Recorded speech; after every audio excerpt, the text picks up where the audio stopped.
Our special guest is a bivocational minister serving as the senior pastor of Harmony Christian Church in San Diego, California, while working as a senior clinical research professional at the top clinical research organization in the United States. He is a certified family physician in the Philippine Academy of Family Physicians and a certified clinical research associate in the Association of Clinical Research Professionals. He completed the following educational degrees: Doctor of Medicine at the University of Santo Tomas Faculty of Medicine and Surgery, Masters of Science in Clinical Research at the American University of Health Sciences, Masters in Business Administration at the Ateneo Regis Graduate School of Business, Masters in Biblical Studies at the CBSIS, PA in Sociology at Adamson University and AIDE,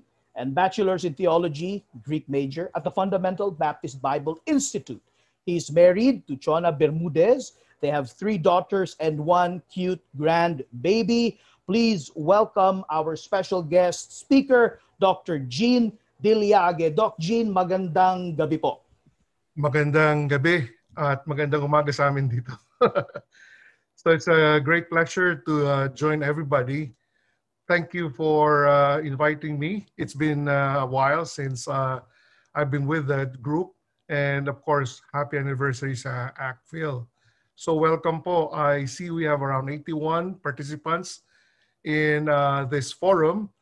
And I am excited to share with you a primer on the COVID-19 vaccine. So what we will do right now is I'm going to give a short talk. And then afterwards, if you have questions, please use the chat box to ask your questions. So I'm going to, can I share my slides?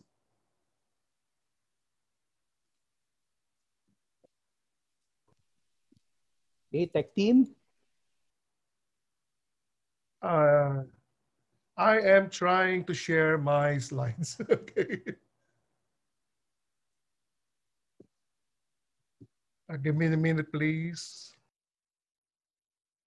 Kaya pinapractice ko to, okay.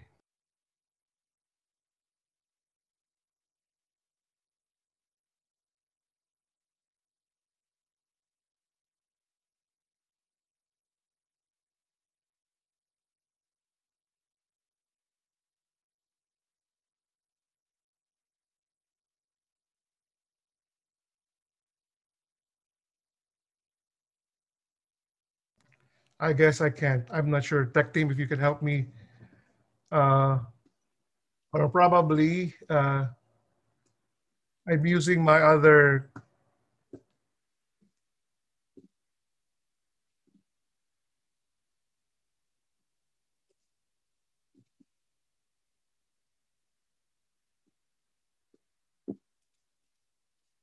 I don't have the capacity to share my slides. So, Pastor, yes. Would you like us to control your computer? Yes, please. Go ahead.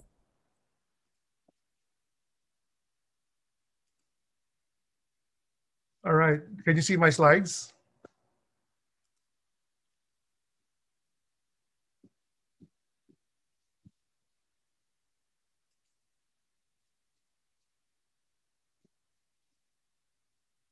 It's on my other screen.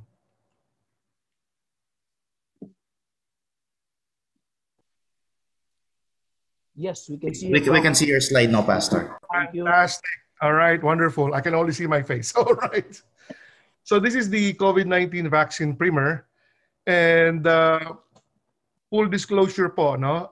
Just to be honest, part of my work was to join the Pfizer team.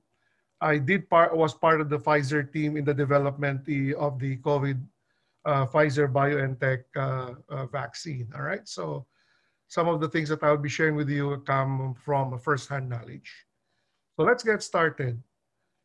We did a survey a few weeks ago, and we thank the 186 respondents. And from that survey, we found a few things that are interesting. In our survey, 15 people of the 186 respondents, or 9%, had a positive COVID-19 test. So nagkasakit sila, hindi natin alam, or just positive lang. And 15% naman nung respondents had their first dose of the vaccine. Congratulations. Pero wala pang 10% ang fully vaccinated. Now, in fact, a great majority, around 75.27%, have not received any vaccine at all. And 7% said, I will not get the vaccine, while 16% of these respondents are not yet decided. So I hope that this evening, I probably will sway your mind towards getting the vaccine and getting a good job at it. Now, what are the vaccination rates globally? Sa buong mundo, 2.1 billion doses have already been given and 458 million are fully vaccinated. That sounds a big number, but that's only less than 6% of the world. And that's not very good. Dito po sa US, 305 million doses have already been administered. And at this point, 141 million are considered fully vaccinated, which is a nice 43%. It's a high number, but we're not there yet. Sa Philippines naman, papaano? 6.1 million doses were given and only 1.6 million are fully vaccinated, which is a very low 1.5%. So we are still scratching the surface. And I'll tell you why these numbers are important towards the end of the presentation. Kasi tanong nyo, ano bang goal natin? Now, bakit daw ayaw magpabakuna o merong undecided? Ito po yung top 5 concerns ng ating survey. And the biggest one, number 1, 53% is side effect. Dahil may side effects. The other, number 2, baka may long-term effects. I get the vaccine now and I will have long-term problems. Number 3, kasi ang bilis ng development was developed too quickly. Bakit naman napakabilis niyan? Para namang minadali, baka naman hindi effective. Alright? Number 4, baka hindi safe. And then of course, number 5, kasi I will not be getting the vaccine I want. I want the Pfizer or the Moderna with a higher efficacy rate. Ayoko nung 50% lang. Okay? So these are the top 5 concerns ng respondents natin. Now, ito po yung itsura, diagram nung kalaban natin, no? Ito po yung coronavirus. Ang dapat nating intindihin ito para siyang, it's like a rambutan, no? With a shell, tinatawag na membrane protein, at saka yung mga spikes, yung tusok-tusok, yung tinatawag na spike proteins. And sa loob nun, kagaya ng rambutan, nadudoon yung RNA o yung pinaka-code o yung recipe to create more viruses. Now, kaya tinawag na coronavirus to dahil maraming tinik, no? Parang corona pag tinignan natin sa microscope. Now, it is important to note that this structure na ito, ang pinamahalaga dito ay yung spike protein. Why? Because yung spike protein, yan yung dahilan kung bakit nakakapasok sa loob ng cells natin yung virus. So these are the ones that attach to the receptors. Sila yung parang susi na nagbubukas ng pinto ng mga cells natin so that the virus can enter our own cells and then biglang mabibiyak yung rambutan and will inject its RNA or recipe into our own cells. And the goal of every virus is to take over the machinery of our cells to create billions and millions of themselves. And as they do that, especially dito sa ating respiratory tract, they destroy the cells, resulting in severe, acute respiratory syndromes. Kaya nga tawag dito, SARS. Now, marami naman. There are actually 7 coronaviruses already. And they share common features like the shell and the spike protein. Pero ito ngayon ang kalaban natin. Now, secondly, I like to just take a little bit of time to just explain what a vaccine is. A vaccine is a substance and is used to stimulate the production of our own antibodies. And these antibodies provide us protection against one or more specific diseases. So ang katawan po natin, it's gifted by God with our own way to deal with foreign objects. Any foreign object that is introduced in our body, something that the body cannot recognize, will be, number one, cordoned off by the body using a technique called vaccination. So vaccination was started in 1796 and it was stumbled upon by Edward Jenner. Napansin ni Edward Jenner, physician sa London, that kumakalat yung smallpox at marami mga batang nangamamatay. Pero sa lahat naman nakaka-infeksyon, yung mga naggagatas ng mga cows, hindi nagkakasakit. Pero nagkakaroon lang ng parang mga boils o piksa-piksa. So sabi niya, anong meron ito na hindi sila nagkakasakit at hindi namamatay? Nalaman niya na nahahawa sila ng cowpox o yung form of smallpox na galing sa baka while they are milking the cows. And apparently, yung cowpox give them immunity. So, by trial and error, kumuha siya ng konti nung, pasensya na yung word, nung cowpox at inintroduce niya sa bata na ito 8 years old, noong 1796. And then he discovered something truly remarkable. Yung bata na binigyan ng cowpox, nagkaroon ng konting symptoms, pero hindi nagkasakit ng tuluyan at hindi namatay. And today, vaccination is the same principle. So ngayon po, ang smallpox po is virtually or practically eradicated because of the aggressive vaccination of the past. So what do we do when we vaccinate? So we stimulate our own immune system. Ito po yung mga white blood cells natin. Mga T cells, B cells. And what they do is, number one, take a picture of that virus or bacteria. So that they create memories of them. And number two, start attacking them by eating them up. Okay? Itong mga macrophages, they are big janitors. They will swallow the virus or the bacteria whole. Or they will produce antibodies. Ito po yung mga bala na kanilang mga baril. But these antibodies are very specific to that particular disease. So this whole gamut of reaction or processes is what we call immunity. So that pag next time, dumapo na naman sa iyo yung virus na yon o bacteria na yon, sasabihin ng mga gwardiya, kilala na kita. So you have no entry in this body. And that provides lifelong immunity. So the principle of vaccination is to stimulate the immune system without causing the disease. So how do they do that? Well, there are several ways, and you will hear this from your doctors. One is called using the inactivated virus, meaning virus pero patay. Meaning hindi pwedeng mag-duplicate, hindi pwedeng dumami. Or live attenuated. Ibig sabihin nun, virus pero mahina. May bark but no bite. Okay, wala nang ngipin kaya hindi nagkakasakit. Or they can use just a protein subunit of that virus, especially yung protein subunit that really causes memories. Tayo naman, pag nagpapa-ID tayo, hindi naman buong katawan ang kailangan kunan ng litrato. Di ba? Kailangan mukha lang. So a portion of us, yun din ito, parang ito yung mukha nila. So that once a picture is taken, your B cells will have a memory of this and will create antibodies towards this specific disease. Or sometimes they use virus particles, yung shell without the recipe inside, without the DNA. Others, they use the DNA themselves, and some others will just use the RNA. Yung DNA, yun yung cookbook. It's the whole blueprint. Pero yung RNA, yun yung recipe sa loob ng cookbook. It is the code that actually produces the virus or a portion of the virus.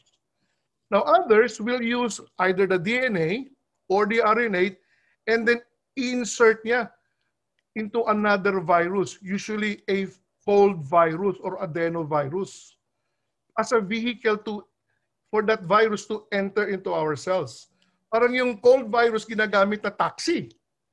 Doon pinasasakay yung DNA nung virus para makapasok sa loob ng katawan. So sa polio vaccine, they use inactivated vaccine of the polio virus. Sa measles naman, they use live attenuated. Pero sa Hep B vaccine, they use only a portion of the protein of the virus. Now, how is that relevant to our discussion? Kasi yung mga bakuna na na-develop ngayon, galing sa either one or more portions of the coronavirus. Sa Sinovac o Sinopharm, they use the virus themselves pero inactivated o patay na version ng virus. Yun yung virus, pero it will not cause a disease kasi it cannot replicate inside the body. But once its presence is known, the immune system goes into hyperdrive and creates antibodies for that specific coronavirus. Sa Novavax naman, I was part of this, ang ginagamit yung spike protein lang. Now, importante yung spike protein kasi yun yung picture, yung ID picture ng coronavirus. Yun yung mukha ng virus. Yun yung nag-identify sa virus na ito ay coronavirus. Sa Moderna, ang ginagamit yung recipe lang, yung mRNA. Moderna at saka Pfizer, BioNTech. Pero sa AstraZeneca, Johnson J&J, Gamaleya Sputnik, ang ginagamit nila yung RNA o yung DNA ng virus pero nakasuot o nakalagay sa loob ng adenovirus o cold virus. Alright? But hindi ako magkakasakit dyan kasi ang ginagamit nila yung chimpanzee adenovirus which the body cannot recognize. So hindi magkakaroon sa atin ng cause, it will not cause cold inside. At the same time, it will not be killed by our own immune system. So delivery system lang siya. So ito po ang pagkakaiba-iba ng development ng mga bakuna natin. So when they said, ready, get, set, go, develop your virus, these companies chose their own strategy. So sa Sinovac, sa China, Sinopharm, they use the old strategy of using the inactivated virus itself. Ang Novavax naman, they just took a portion of the spike protein and multiplied it, while AstraZeneca, they also use a viral vector. Very traditional ito, no? While Pfizer and Moderna use a brand new system of creating mRNA. Brand new po ito, pero 10 years na in development. Isa sa mga tanong na madalas na tinatanong sa akin, Doc, ano bang difference ng mga virus na, mga bakuna na ito? Kasi nakabakuna na ako dati. Meron na akong polio, measles, rubella. Kailangan pa ba ako magpabakuna? Ang sagot po dyan ay yes, you need to get vaccinated because every vaccine is specific to that particular pathogen or virus. So kung polio vaccine yan, edi sa polio ka lang magkakaroon ng immunity. Itong corona vaccine o corona vaccines, ito po ay specific only sa SARS-CoV-2. In fact, dito sa US, taon-taon binibigyan kami ng flu vaccine because marami pang ibang mga virus na nagkakos ng flu na hindi pa kilala ng katawan natin. Now, these vaccines are designed to stimulate our immune system without causing the disease. So sinasabi nila, naku, baka pag nagpagbakuna ako, magkaroon ako ng coronavirus o magkasakit ako. The answer is no. And I'll show you why. So these are the 4 main categories ng mga bakuna natin ngayon, no? So genetic code vaccines, mRNA for Pfizer and Moderna, viral vector vaccines for AstraZeneca, Oxford, J&J, and Sputnik, protein subunit, spike proteins ng Novavax, at saka yung inactivated na virus ng Sinopharm and Sinovac. Once introduced into the body, so usually the injection is in the shoulder, the muscle cells of your body will take them up. Now, I'll use mRNA. All right, mRNA is only the recipe. But because this recipe is so brittle, so fragile, na pagpasok pala sa katawan, within minutes, baka madurog na, ang ginawa ng Pfizer at saka Moderna, binalutan siya ng taba or lipid coating para makarating sa loob ng cells at para ma-take up ng cells. So once the cells take them up, or ingest them or eat them up, the lipids or the fat globules will release the recipe into the body. And this mRNA will be taken up by the protein machinery of our body called ribosomes. Babasahin niya ngayon yung code. Now, it is important to note that these mRNAs do not enter the nucleus or headquarters of our cells where the DNA is. So these mRNAs do not get incorporated into your cell. So you do not become a coronavirus. So it will not change any part of you because it doesn't go into your own blueprint. It doesn't get incorporated into your own DNA. Nasa labas lang siya ng nucleus pero nasa loob ng cell. At ang talagang responsible for recognizing the code is the ribosome, the protein manufacturing machinery of our body. So once they are read, the code is read, they produce the spike protein, just the spike protein. And then the spike protein gets extruded o ilalabas sa cell so that the white blood cells or the immune system of our body gets to recognize them. Sasabihin nila, teka, ano bang ginagawa ng spike protein dito? Sino papasok sa'yo dito? And then they start the process of creating antibodies specific for that coronavirus. Alright? So ganun po yan. Now, sabi nila, gano'n naman katagal sa katawan ko yung spike protein na yan, doktor. Baka naman pang habang buhay yan. Guess what? Yung mRNA po natin, napaka-fragile. It will only stay within 24 hours in our body. And afterwards, they are disintegrated, nadudurog on their own. While the spike proteins only last for 2 days. 48 hours. Up to by the third day, by the 72nd hour, the spike proteins themselves are no longer in the body. Dissolved na, durog na rin. Kinain na rin ang mga white blood cells mo. Pero, the memory of that spike protein will stay with you for a long time. And that's why we have immunity against the the SARS-CoV disease. I hope that explains that. Now, what does the vaccine contain? Number one, of course, the vaccine ingredient itself. mRNA, inactivated virus, or yung viral vector. Plus water. Siyempre, it has to be suspended in water so it can be injected. Plus some sugar to keep it pH balanced. Plus some salts para hindi dumikit dun sa lalagyan, no? O hindi dumikit sa syringe. And then some fats so that they can be absorbed by your cells. Ang tawag sa mga maliliit na mga bagay nito, excipients. Alright? They're just carriers of the vaccine. And that's it. Wala nang iba. Okay? So they come in a clear liquid form. So they're dissolved completely in the body and they're immediately taken up by your muscle cells. So they don't go anywhere. In fact, they stay in your muscle cells. Kung saan ka in-inject, dun lang yun. And the muscle cells will start creating the spike protein, and will start the immune system going.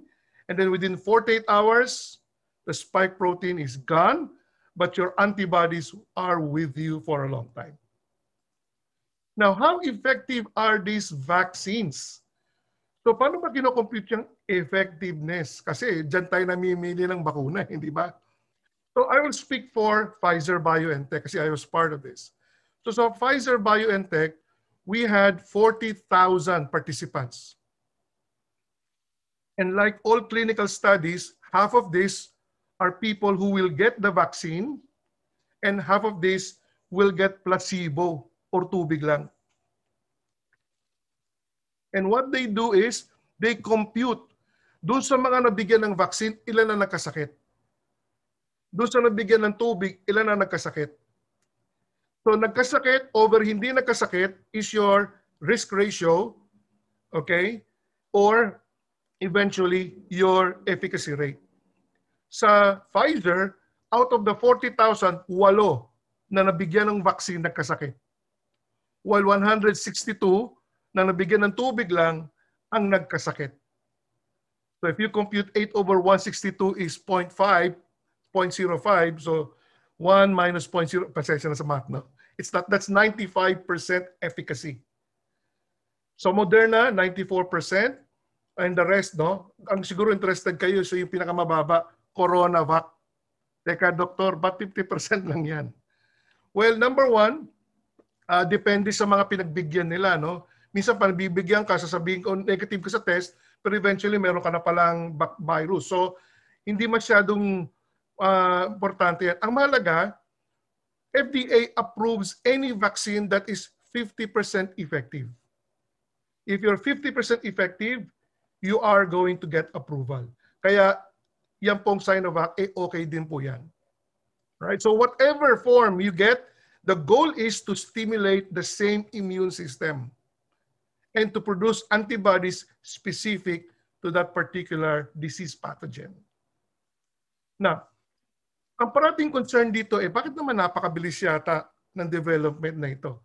So let me tell you 7 reasons why the vaccine was developed in record time. Now, I am borrowing from the data of Stanford University here. So this is not original to me. Okay? Number 1 reason is we already have an 18-year head start. Ewan ko kung naalala nyo, yung SARS, pumutok na yan noong 2002. SARS. Diyan pa sa Asia. That was SARS-CoV-1. And SARS-CoV-1 is the close cousin of SARS-CoV-2. So, they share 80 to 90% of the features. Kaya marami na tayong alam sa SARS-CoV-2. Pareho sila ng shell, pareho ng spike protein. Ang pinagkaiba lang, yung nasa loob, yung RNA. Now, so marami na po tayong alam sa vaccine na ito, sa virus na ito. We're not, sabihin natin na clueless. Marami ng research. In fact, nung SARS-CoV-1, hinanda na ng Moderna at saka BioNTech yung mRNA. Kaso, nasugpo ang SARS-CoV-1 o SARS. Right? Actually, there are already 7 SARS or coronaviruses na nasa mundo natin. It started with that SARS in 2002. So pagdating ng 2018, 2019, we already have very good ideas of what the genetic makeup of this virus is. So hindi tayo zero. Now sabi nila, paano ba yan? Doc, may mga bagong mga variant. May United Kingdom, may India, may Brazil. Now, relax lang po kayo. Kasi kahit iba-iba ang variant niyan, ang pagbabago niyan nasa loob, hindi nasa labas. Lahat ng coronavirus, pare-pareho ng balat, pare-pareho ng spike protein. Kaya nga sinasabi nila yung mga bakuna natin ngayon, effective pa rin doon sa mga lalabas pa ng mga variants. That's what they're looking or seeing right now. Because ang kinukuha lang, ang pang-stimulate naman natin ng antibodies ay yung spike protein, which is common to all SARS viruses. Right? Second reason, yung trials po, yung clinical trials, which is I am a part of, yan po ang trabaho ko. I work with as a medical team ng Pfizer. Marami mga phases. Ang phase 1, we just test for efficacy. Usually 80 participants ito. Pag safe, we move to phase 2. We will test for efficacy. Number 1 is safety. Efficacy number 2, effective ba ito sa maliit na grupo ng tao? Pag effective sa maliit na grupo ng tao, phase 3 is effective ba ito sa libu-libong tao globally? Totoo po, normally, a experimental drug takes 10 years and $10 billion to develop. But because this is a particular case, the trials were run not sequentially, not one after the other, but in parallel. Sa Pfizer po, we did 24 subjects for safety. Nung makita ng FDA that in the 24 participant population, safe talaga ito, walang mga malaki side effect, walang nangamatay, they approved a large combined phase 2, phase 3 trial. And we enrolled 40,000 people all over the world. Okay? And then, nung makita ng FDA na yung sa 40,000 na yun, maganda ang data, then they got what we call emergency authorization for use. And so we had the proof of our concept within a short period of time. Kasi combined, sabay-sabay nung ginawa. At saka ang Pfizer, sa team namin, tutok na tutok. Binabantayan namin ang bawat data. In fact, after 100, nire-review kagad yung data. After 1,000, nire-review kagad yung data. So that pag hindi maganda ang data, we will stop the trials. So 100. We will stop the trials at 500. So the mere fact that it went to 40,000 means it was good data. Kasi hindi naman po magsasayang ang company na maraming pera kung pagdating na 100 hindi na effective, di ba? So after a certain group, we call database lock, database cleanup, and statistical study all the time at every certain milestone. So the mere fact it went all the way to 40,000 means the data was truly solid, it was truly good. So kaya po mabilis ito. Number 3, this is the first time where there is an unprecedented sharing of data all over the world. And thank God for internet.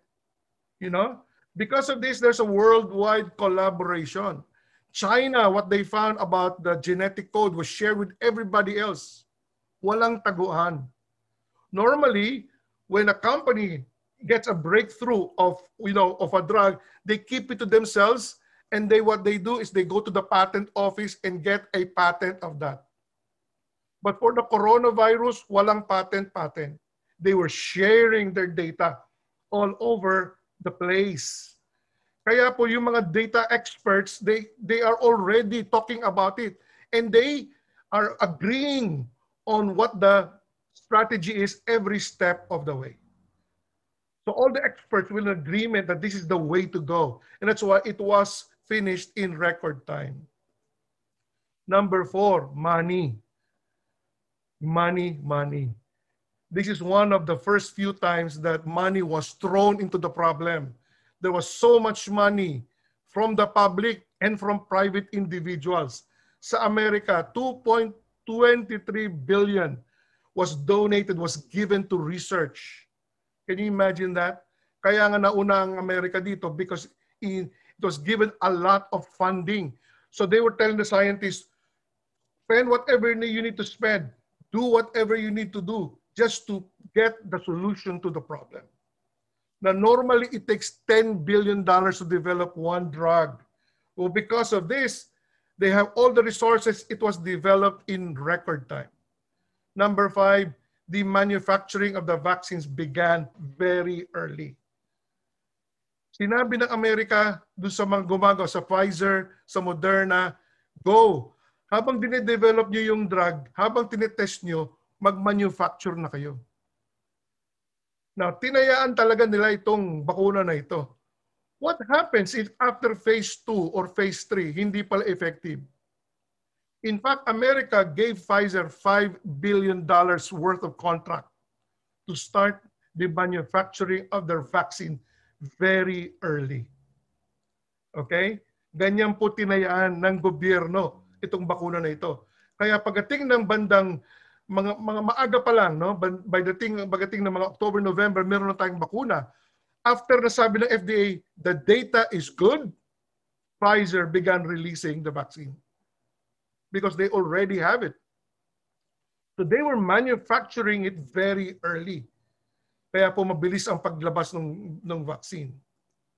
Number 6, speaking of Pfizer, yung mRNA po is the easiest way to make the virus. Now, bakit nagtatagalan ng corona vaccine? Kasi they have to multiply the virus and kill them, which is the traditional way. Pero sa mRNA, ang gagawin mo lang, tatandaan mo lang yung code nung recipe at you will create that code synthetically. You'll put together the amino acids. Kaya ang bilis po ng paggawa ng vaccine. Now, mRNA may be a brand new technology, but the research has been there for 10 years. In fact, ito na nga ang next phase na pagbabakuna. Tama naman, by God's timing, pumasok ang coronavirus. Kaya dito una ginamit yung technology na ito. Alright? And we're fond of technology, no? Pag may bagong cellphone, we like that. Pag may upgrade, we like that. Ito po, upgrade ito sa vaccine technology. So napakadali pong gumawa ng mRNA na hindi gumagamit ng itlog. Usually itlog ang ginagamit, doon nilalagay yung mga virus, doon pinapadami. Kaya minsan, pagka allergic ka sa itlog, hindi ka pwede mabakunahan. So dito, hindi gumamit ng itlog o gumamit ng cells. Iba ginagamit E. coli o yeast cells to multiply the virus. Ito hindi kailangan nun. Kasi they just put together the amino acids to complete the mRNA code. Next, meron na po tayong tinatawag na pandemic X strategy. World Health Organization, CDC, in the Americas, they already have a strategy. Should something like this happen, alam na nila yung mga steps na gagawin nila. And they just followed their pandemic X strategy. And part of that is basically funding the research and starting the manufacturing early. These are the 7 reasons why we had the vaccine in record time. So, madali ba? Madali. Pero hindi minadali. We went through every step to validate the efficacy and the safety of our vaccines. Okay? Now, hindi naman yung approved ng FDA. Bakit ibinibigay? You are correct. However, I'll quote this. This is from the FDA website itself. Under Section 564 of the Federal Food, Drug, and Cosmetic Act ng Amerika, the Secretary of the Home Health declares that an emergency use authorization is appropriate when there is a problem as big as this and there are no approved medical products. So they authorize, they don't approve it, they authorize it for the treatment, diagnosis of serious life-threatening conditions. We use this all the time. For example, a patient is dying of cancer and we have an experimental drug like this. FDA can use their emergency authorization use to use that drug for that particular case. And we use this all the time. Okay, you are going through surgery and you are dying in the surgical theater and there's an experimental drug to save you, they will authorize that for emergency use.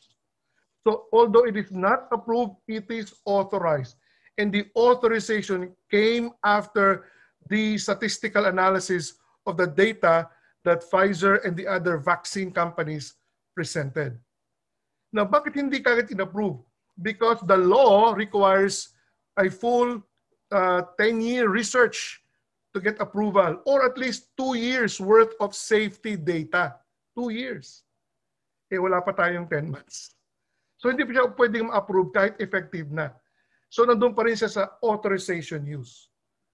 Right? I hope so dito ang difference ng approved for use and authorized for use. So approved will take 8 to 12 months of review. Pero pag authorized, weeks lang. Right?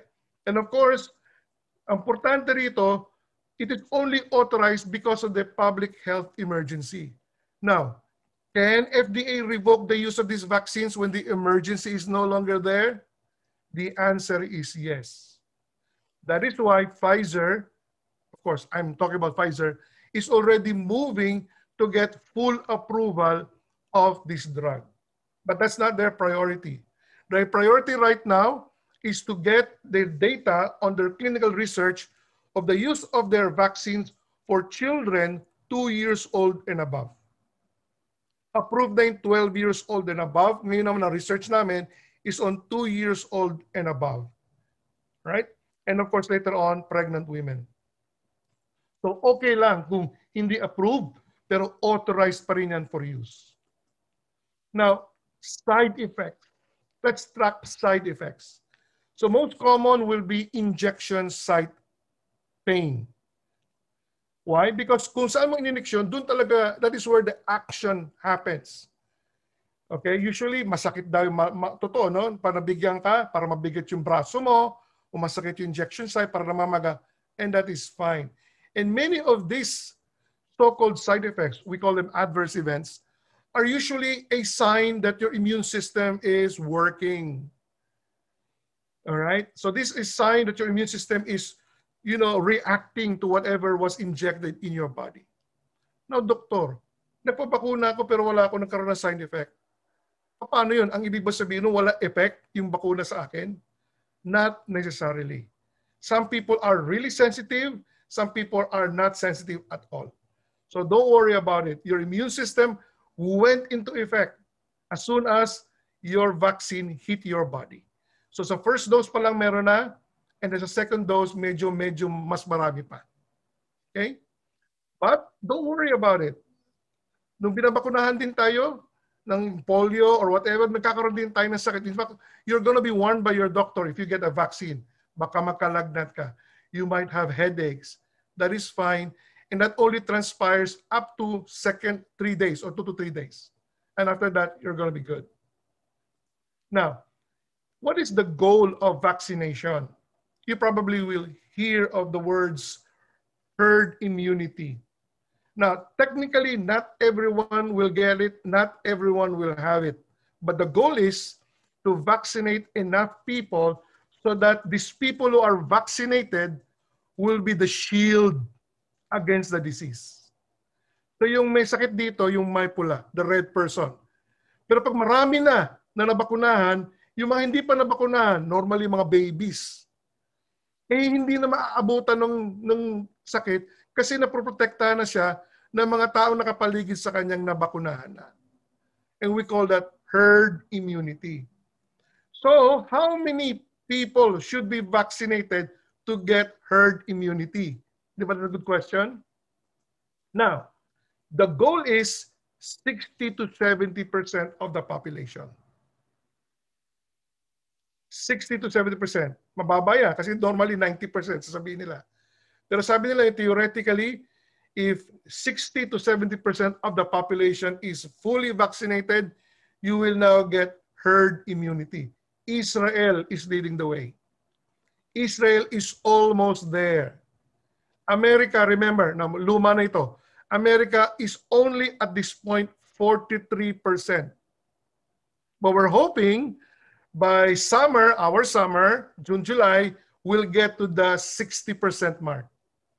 Philippines, nasaan na kayo? 1.5%. Okay? At yung iba, ayaw pang magpabakuna. Pasalamat po doon sa ibang mga pastor na text sa akin. Sabi, pastor, ayaw na yung pabakuna. Ako, bakit naman?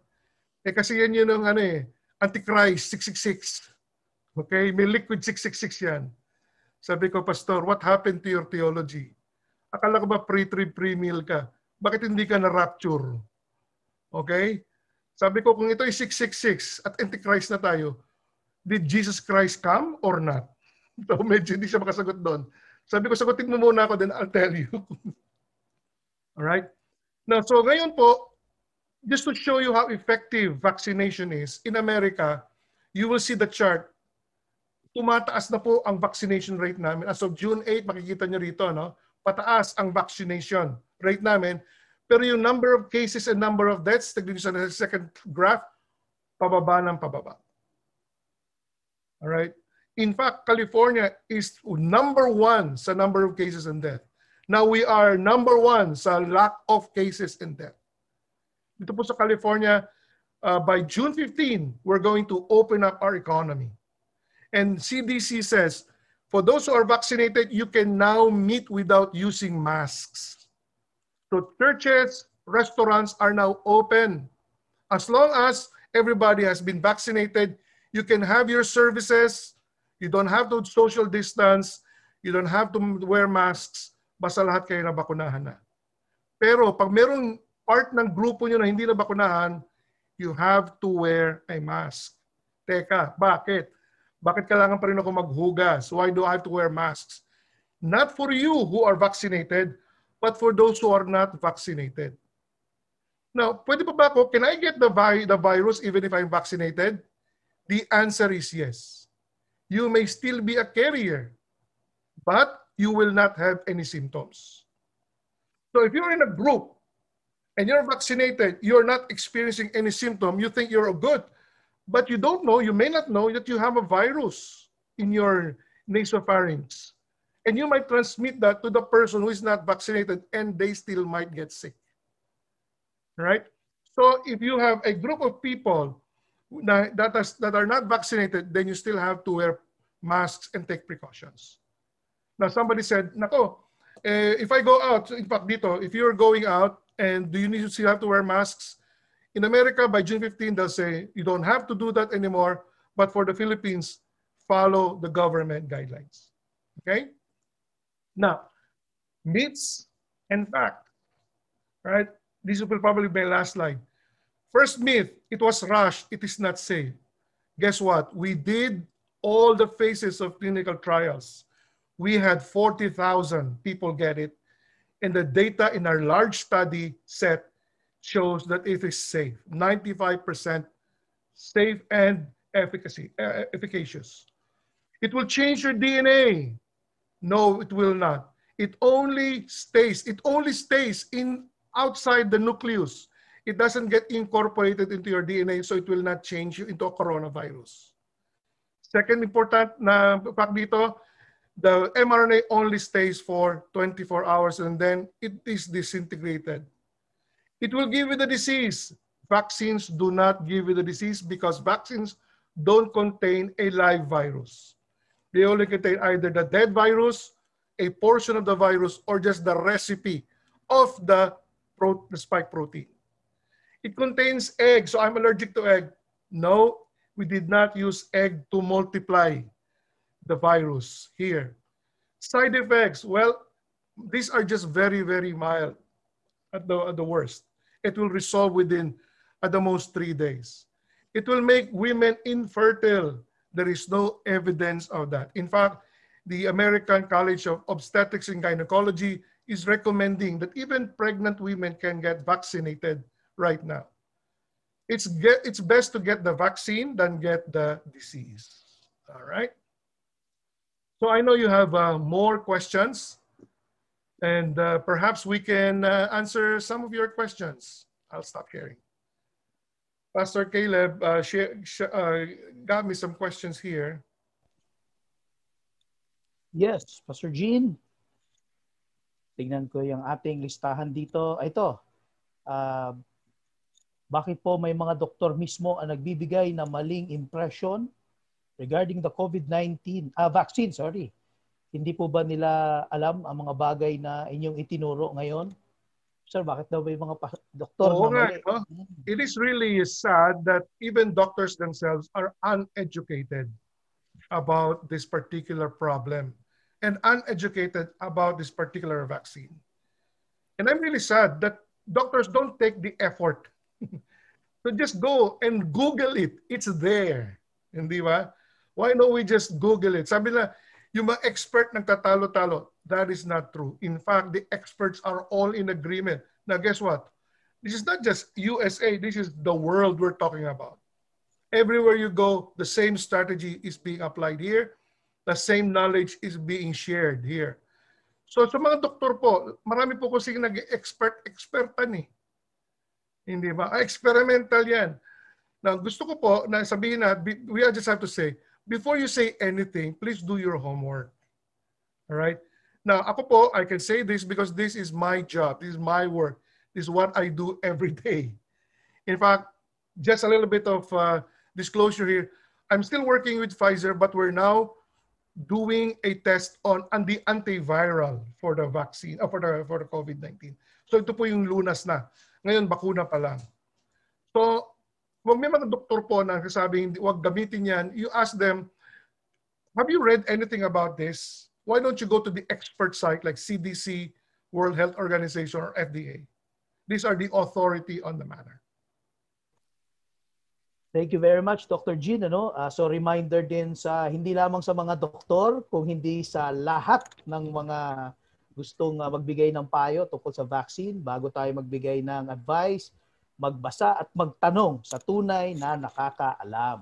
Pastor, Doc, may tanong dito. Ang yun daw bang vaccine ay nakaka-cause ng menstrual delay sa mga babae. Meron pong anecdote o kwento-kwento na ang AstraZeneca nagpapahina po ng menstrual flow. Well, that is unfounded, no? In fact, yung pong uterus ng mga babae ay kokonti po yung receptors where the vaccine can attach themselves to.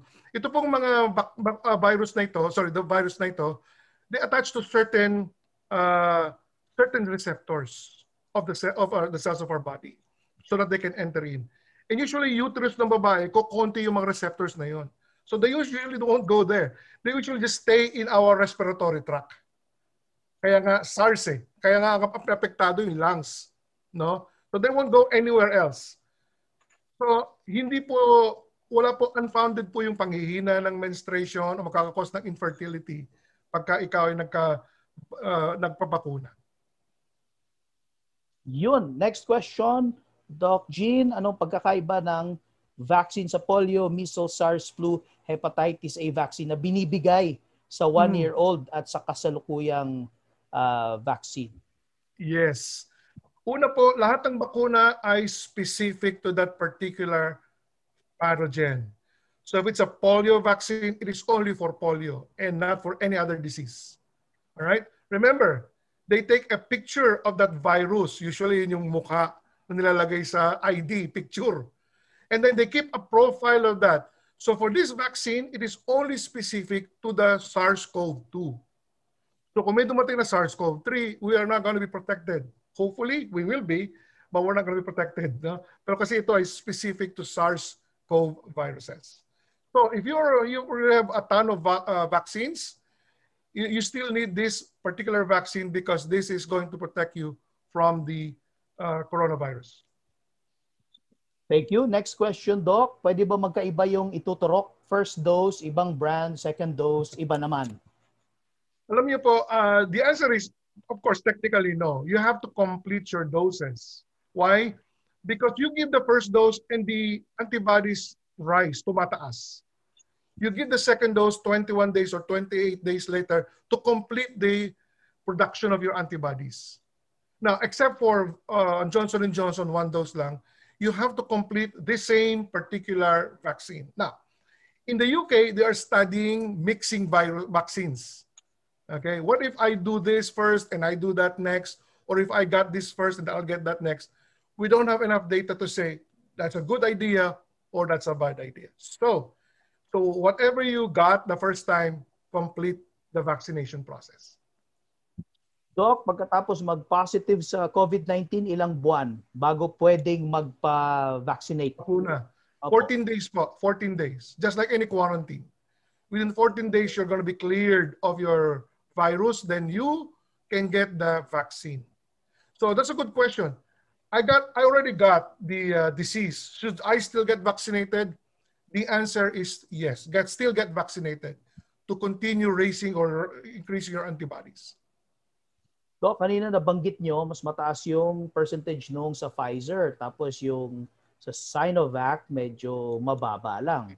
So, nagtanong po, paano po ba yun pag yung mas mataas yung percentage ay mas safer, tapos yung sa mas mababang percentage, medyo alanganin pa kami?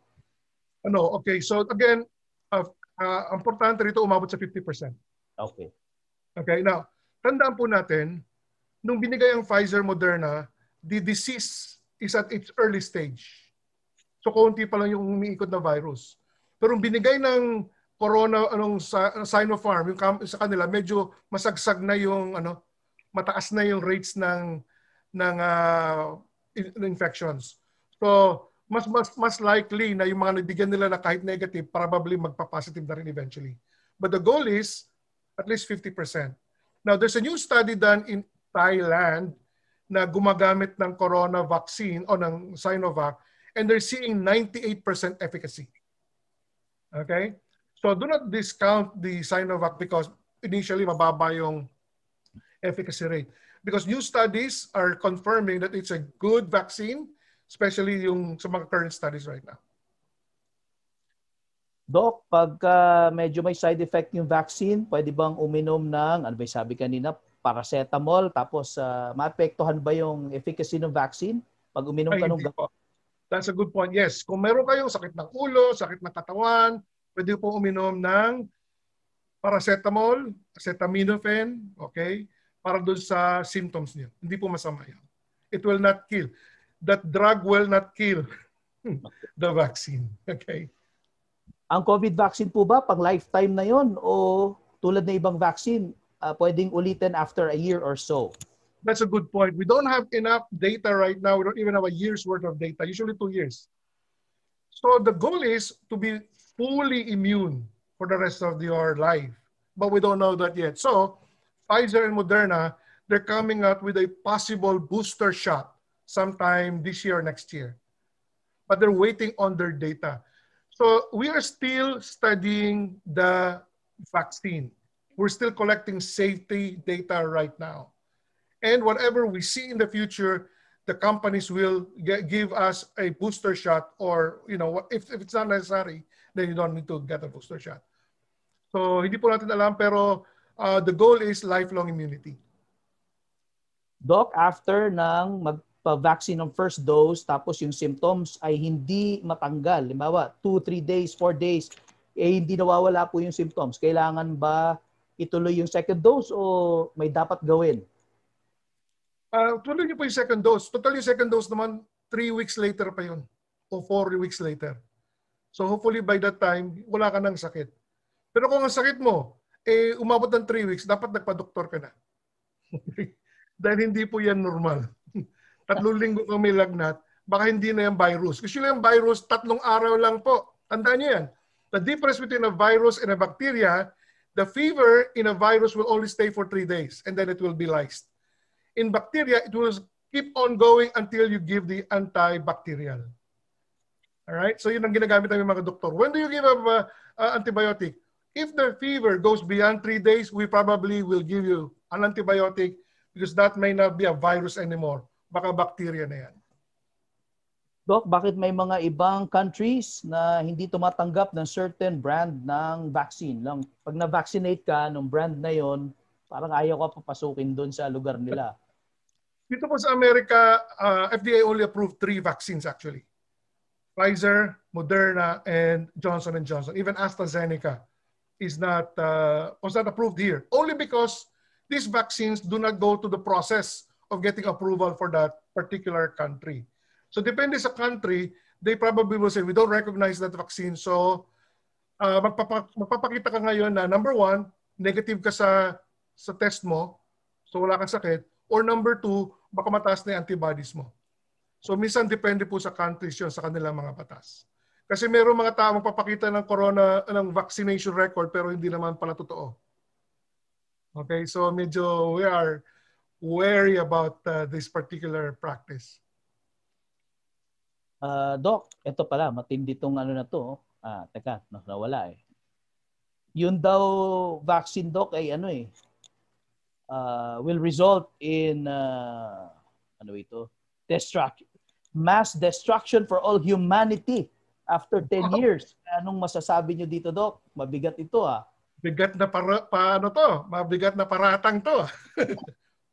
Una po sa lahat, ulitin ko na naman, yung mRNA, yung recipe for creating that the vaccine will only create, number 1, the spike protein, not the whole virus. And that spike protein is the ID picture of that particular virus. So it doesn't create the virus itself. Number 2, the mRNA is not and will never be incorporated into your own DNA. It doesn't even enter the nucleus of the cell. So it will not change your genetic makeup.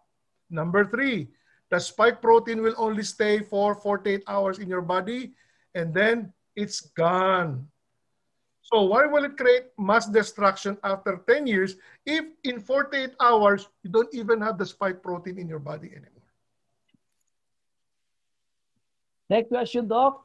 Bakit daw yung mga gumagaling sa COVID-19 walang mandatory testing ulit? Only because of course, sabi nila baka may antibodies ka na, so you don't need to be tested. It depends on the particular country and depends on the particular practice. All right? Marami pa rin na sabi na after 10 to 14 days, you need to have a retest. And that's important. Okay, na negative ka. You can be positive at any point in time. Tayo nang bakbakuna, pwede tayong maging positive. Remember that. Pero wala tayong sakit. Okay, so tandaan po natin yan. No? Yun lang mahalaga doon. Doc, I got vaccinated for pneumonia noong April, itong April 2021. When can I have the vaccine for COVID-19? After 10 to 14 days, you can get vaccinated. Doc, pwede po bang i-vaccine ang mga high blood at may hika? Dapat mauna po kayo kasi kayo ay may comorbidity. Which means pag tinamaan kayo ng sakit, baka hindi po kayo makasurvive. Kaya ang inuna dito sa Amerika, bukod doon sa frontliners, yung mga may comorbidity. May diabetes, may high blood, may hika. Doc, recently Israel announced an oral vaccine, MIG-VAC. Is this true or possible or booster lang yan? Palagi ko booster lang yan. Palagi ko booster lang yan. Now the goal, of course you have to understand the mRNA is very, very, very fragile. Unless they have created a way for that to survive. Number one, ang problema po sa oral, pasok sa katawan natin, ang una niyang ma-encounter yung acido ng iyong stomach, baka doon pala madurog na. So kung nakaligtas siya sa acido ng stomach mo, pupunta yan sa liver mo muna bago pumunta sa bloodstream. Baka doon sa liver mo, madurog na rin yan. Kaya mahirap yung mga oral version eh. Okay? So kaya binibigay ito directly into your bloodstream or directly into your cells. So if Israel is able to do that, then probably, I've heard of that, they have created a vehicle to deliver the vaccine in that particular manner. Doc, bakit ang Sinovac pang younger age, AstraZeneca for seniors? Well, wala naman pong edad, no? As long as ngayon, no, ang approved is 18 years old and above. Siguro ang strategy yan ng Philippines, no? Binibigay yung AstraZeneca sa may edad kasi higher efficacy rate. At yung mga lower efficacy rate, doon muna sa mga bata-batang walang sakit. Okay. Doc, yung vaccines ba, talaga ba itong nasa clinical trials pa? Because I attended the forum on the vaccine. The doctor said it's still in clinical trial. Tapos na po ang phase 3. Tapos na po ang phase 3. Otherwise, it will not get emergency authorization use. But all drugs, whether approved or not, it will always be in a clinical trial. Ang tawag natin dyan, phase 4 pharmacovigilance trials. Yun. Lahat po ng gamot, kay approve o hindi, parating minamanmanan ng FDA. Kaya kami mga gamot, after 10 years, tinatanggal pa rin sa merkado.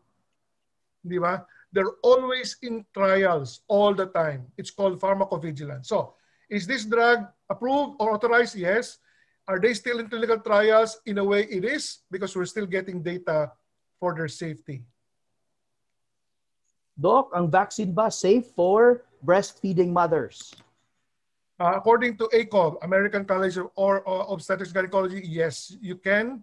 If you're breastfeeding, get the vaccine. Doc, kailangan kaya magpa-swab test muna bago magpa-vaccine? Kasi kung hindi ka sure na na positive ka, baka lalong lumala. Okay, unless you have symptoms, you don't need to get swabbed. Pero kung may symptom ka, then you know probably you have the virus. So stay at least away from the vaccine for 10 days, 10 to 14 days. Otherwise, kung asymptomatic ka, you can get the vaccine. Now, your doctor or whoever will inject you will ask you a series of questions. Kagaya ng, do you have clotting problems? Do you have to take aspirin? Sumagot lang po tayo doon. And then they will determine whether they can give it to you at that point in time or not. Doc, pagka ikaw ay nabakunahan, pwede pang magka-COVID-19, ano? Pwede pang magkasakit? Okay, you can be, let me just clear the technology and the terminology. You can get infected, which means you still can get the virus, but you will not have symptoms. So infected means you get the virus, infected. But it doesn't mean you get sick. So yun ang ginagamit ng terminology. You can get infected but not get sick. Kaya nga, kung may kasama ka na hindi na bakunahan, you still have to wear a mask. Baka kasi maipasa mo sa kanya yung virus mo. Doc Jean, ano po comment nyo regarding ivermectin? right now, they're still studying if this antiparasitic agent is effective or not, but we don't have any data as of the moment. In fact, the data is not good. Initial results not good. So I don't have any comment on that yet.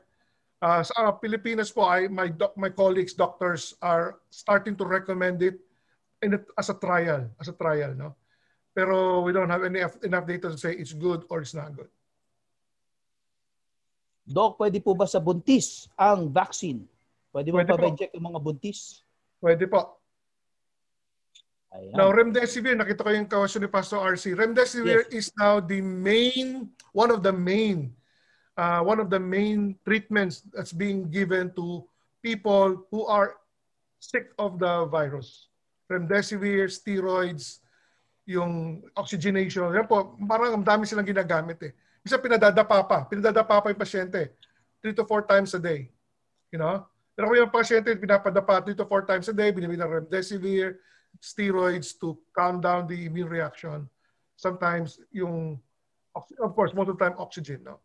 So remdesivir is a part of the mainstay treatment for this. But it's not 100% good all the time. Doc, cancer patient, pwede ba magpa-vaccine? Pwede po. Alright, pwede mo mag-vaccine naman cancer patients. Now, remember, cancer po in itself can be treated by vaccination eventually, believe it or not. Okay, but again, this vaccine is specific to this virus. So if you have cancer, your immune system is affected unless you're taking immunotherapy. Mababa tayo immune system mo, maybe don't take it yet. Kasi pag ikaw ay nakikimotherapy at mababa immune system mo, pag binigyan ka ng bakuna, hindi na magre-react yung katawan mo doon sa vaccine. So if you're going to chemotherapy, go to your oncologist and say, when can I take the vaccine? Doc, anong masasabi nyo about Lian Hua? Wala po ako masabi dahil ngayon ko lang narinig yan. Ano ba yun? Is Ayan. that an herb? Okay. Pwede po bang vaccine ang mitral valve sclerosis pero pinaiinom ng aspirin 3 months ago? Okay. Pinapainom ka ng aspirin only to prevent clotting, no? Again, if you're going to go and get vaccinated, you divulge your use of aspirin. Aspirin at 81 milligrams by itself is not contraindicated, should not stop you from getting the virus. The vaccine, the virus. Okay? Yes. Tanda po yung mitral valve stenosis, ano po may problema dyan, is streptococcus, bacteria po yan, not virus. So yes, if you have rheumatic heart disease, you can still get the vaccine. Dok, kanina binanggit nyo yung laman ng vaccine pero ito naniniguro lang siya. Is it true that vaccines have metal contents like mercury and aluminum na sinasabi ng mga ibang doktor? Nope, wala. Ito pong bakuna natin, wala po. Alright, ulitin ko lang, wala po. Ang laman po nito, the vaccine itself, the vaccine ingredient, either MRNA in lipids, and excipients, which is like water, carry it, polysorbate 80, which is a form of sugar, so that it doesn't stick to the walls of the syringe. Di ba? Kasi minsan yung mga ions creates some form of nagdidikit-dikit sila, no? And of course, some salts so that the pH is normal, so that when you inject this into your body, the body will accept this. So walang aluminum, they don't use aluminum, they don't use mercury. These are old excipients which we don't use anymore. All right? Even the modern vaccines that we have, they don't use aluminum or mercury anymore. We have a new way of creating vaccines right now. Eto Doc, matindi tong tanong na ito. Bakit dumidikit ang 1 peso coin sa bahagi ng braso na tinusukan ng vaccine? May isang pastor na na-injection na ng AstraZeneca at asawa ng member ko dito sa Mindoro. Dumidikit daw po. Ibig sabihin, baka may kakaiba yon. Ang ibig po sabihin, baka malagkit yung braso niyo. Ang kailangan po dyan, punasan ng alcohol. Punasan yung alcohol. Para, okay lang kung dumikit yung di ba maganda kami dumidikit. Okay. Siguro lang pupunasan ng alcohol para hindi dumikit yung piso. Pinagpawisan kasi mainit nung... Baka mainit, oo, tama. Naglagkit, di ba? Naglagkit. Oo. Ito po, specific. may allergy sa seafood, okay lang ba magpa-vaccine ng Pfizer? Okay po, because the vaccine does not contain any shellfish, any sea products. Okay, just the vaccine itself and excipients, tubig, all right, and salts, and a little bit of fats.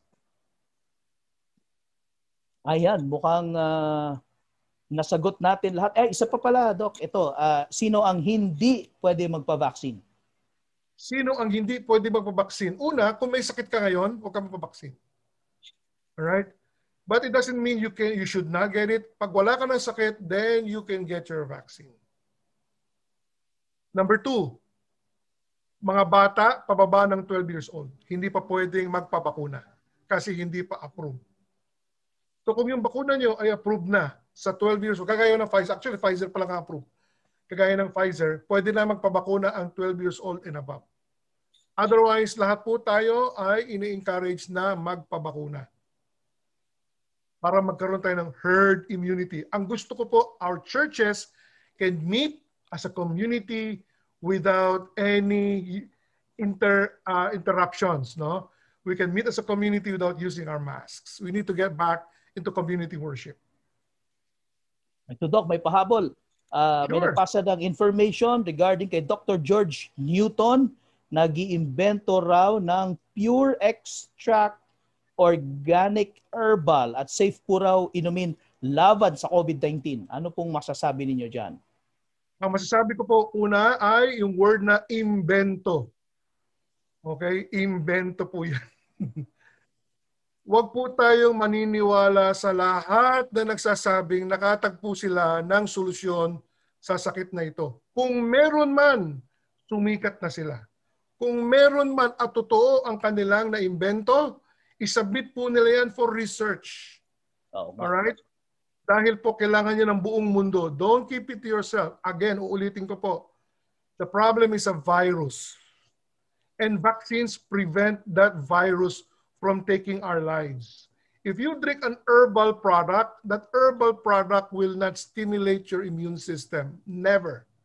Because that herbal product does not contain any part of that particular virus. Walang ID picture ng virus. Kay Lagundi, Moringa, they don't have any portion of the recipe of the virus. So you will never develop any kind of immunity by just taking a food supplement. And that's why vaccines are important. Okay? So, ulit po, tayo po ay mga anak ng Diyos. We are truth seekers. Amen? Amen. So, lalo na tayong mga pastor, huwag po tayo makikinig sa mga sabi-sabi. Winarningan na tayo ng Panginoon. Do not believe every spirit. Test every spirit. Alright? Hindi lahat ng expert. Maraming nag-expertan. Maraming tao, they call themselves doctor, but they don't even have the proper training. So before you bite into whatever they're saying, sabi ng Bible, look, search, try it yourself. Di ba? Be like the Bereans. Know the truth by yourself. Don't just believe anybody because he came from America or he sounds really good or he says he has many of these degrees. Remember, the true experts are in one agreement of how we need to take care of this virus. And we have to listen to the true experts. These are doctors who are spending all their time doing this particular research. Doc, I am now fully vaccinated with AstraZeneca. Pwede ba ako magpa-vaccinate again ng Pfizer naman, like after 6 months? Baka wala kang tiwala sa AstraZeneca. Actually, hindi na po kailangan yan. Kasi ang immune system nyo, nag-kick in na yan. Alright? There is no point of gagalitin nyo pa immune system nyo. May picture na kasi na ID nung virus eh. Tandaan nyo, pare-pareho ang goal nung bakuna. Iba-iba lang ang strategy. The goal is for our bodies to build antibodies for that particular virus. Whether you get the CoronaVac or Sinovac or get the Pfizer-BioNTech, the goal is to produce antibodies. And if you have the antibodies, you don't need another vaccine. Doc, ang payo nyo ba ay dapat bago pumunta sa church, lahat kami pala ay 100% vaccinated? Pag hindi vaccinated, wag mo nang makipag face-to-face sa church. Ganun po ba yun? Pwede namang sumali, magmamask ka lang, tapos doon ka na sa sulok. Samantalang yung mga nabakunahan, pwede na magdikit-dikit, pwede na mag-fellowship, pwede na magmerienda. Okay. Pero ikaw hindi ka pwede sumali kasi ayaw mo mabakuna. I'm saying, if you're unsure, probably so that you don't, kasi the problem is with you, not with us.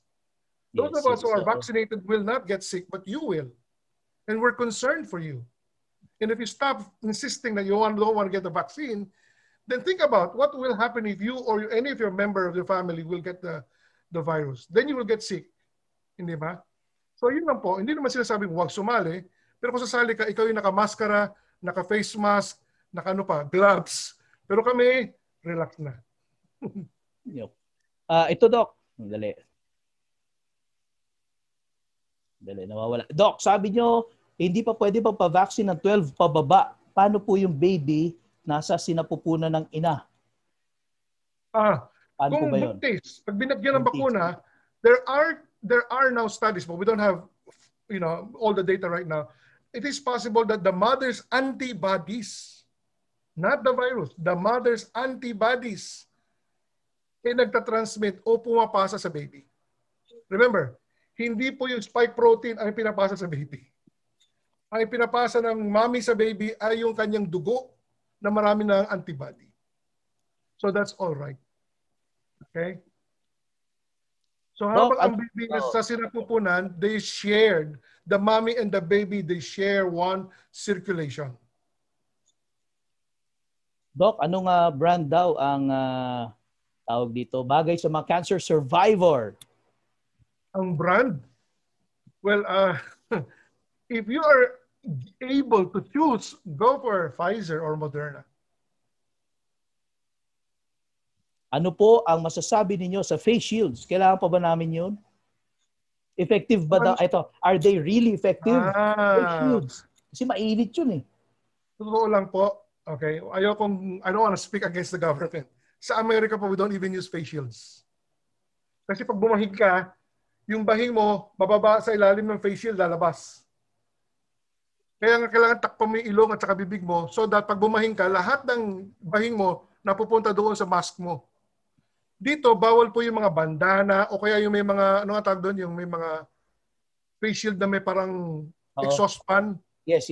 Bawal po dito yun sa aeroplano. Kasi pag bumahing ka, lumalabas pa rin yung bahing mo, yung hangin doon sa exhaust fan. So, airplanes don't allow them. Bandanas are not sufficient. Face shields, no way. Because pag bahing mo, bababa yung bahing mo, yung hangin, tapos lalabas ulit. The goal is to catch it so you don't spread it. So technically speaking, we don't even have to use face shields unless you are a frontliner and you're dealing with a disease entity. Then you need that only face shield, mask, and your bunny suit. Doc, may mga mask dito sa Philippines. Ewan ko, baka uso rin sa station. Medyo may butas sa ilalim. Yun, medyo social na mask yun. Mahal na klase yun. Okay ba yun? Again, ulitin ko po. What is the goal for wearing the mask? The goal of wearing the mask is so that when you sneeze, you catch all that. Na pag may butas, lalabas din. Nako. Hindi effective. Maganda lang tignan kasi nakakahinga ka. Pero that's the goal is for you, not hindi, the goal is not for you. The goal is for the other people not to get infected by you. That's the goal. It's called reverse isolation, no? Reverse isolation to. Hindi ka magkakaroon ng virus, hindi mo sila magbibigyan ng virus. Mahal pa naman yun. Mahal pa naman yun. Dito, you can wear anything. Pero pagdating sa aeroplano, they'll have to ask you to take it off and you have to wear the proper mask. Ayan. Okay, so sabi, pwede na pala tayo mag-prayer day basta may na-vaccinate yung mga pastors. At saka isang dito, mga vaccinated pastors, pwede na sa pastors retreat. Yehey. Yes. Yun. Okay. Pwede na makita.